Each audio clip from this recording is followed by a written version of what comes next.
Hi, my name is Dr. Lauren. I'm a chiropractor in the Woodlands area. So I started Springboard Chiropractic not knowing I was going to go into practice out of school about 10 years ago. That was not exactly the plan to open my own place, but it's just kind of the way things happened. And honestly, it couldn't be any better. I honestly say I stumbled into things and kind of flew by the seat of my pants, and God just opened and closed doors the way it should be. So the reason I got into chiropractic care, to be totally honest, was I had decided I was going to be a chiropractor, I think in like high school. I liked chiropractor in my hometown. I knew I wanted to go into some kind of the medical field.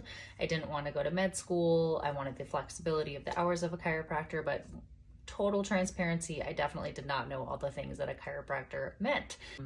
My experience leading up to that point was when I was younger, I was a competitive gymnast, and of course that's what I thought I was gonna build my career on and probably, go to the Olympics and all those kinds of things. And I had a really bad accident where I landed on my head and ended up breaking my neck, but we didn't know it. So I walked around for a day with a broken neck that was dislocated and fractured. And it was just kind of not a great experience. So I ended up having surgery about 5 days later, and it was completely life-saving, and they fixed me and everything's really great.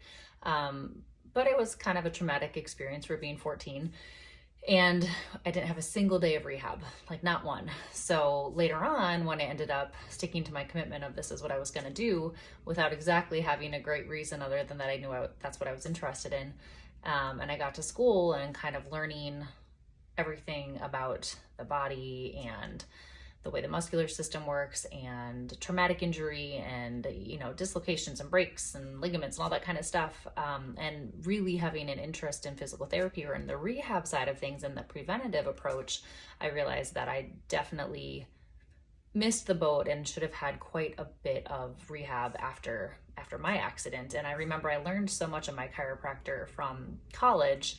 I ended up having a diving career at the University of Tennessee because it was great. It landed on my head. And so thanks to God, I got, a scholarship there and had a good college experience. But my chiropractor taught me so much about what was going on with my neck and and other parts of my body, he literally would walk in and be like, "Oh, you found your glutes." And I mean, it was just, I loved how he taught me kind of about how my muscular system was affecting everything else. So between what I had learned from my chiropractors growing up and then getting into school and kind of learning about my own injury, I definitely have a passion, one for athletes always, and really just helping to mold younger athletes on preventative care and self-care. And then also, of course, on the really hammering that preventative approach, or at least if we can't avoid injury, because injuries will happen, then how do we recover from them? And how do we do a great job of not relying solely on other people to fix us, but how can we help to fix ourselves and repair from those injuries? So that's something I'm super, super passionate about, going back to just from my own personal history.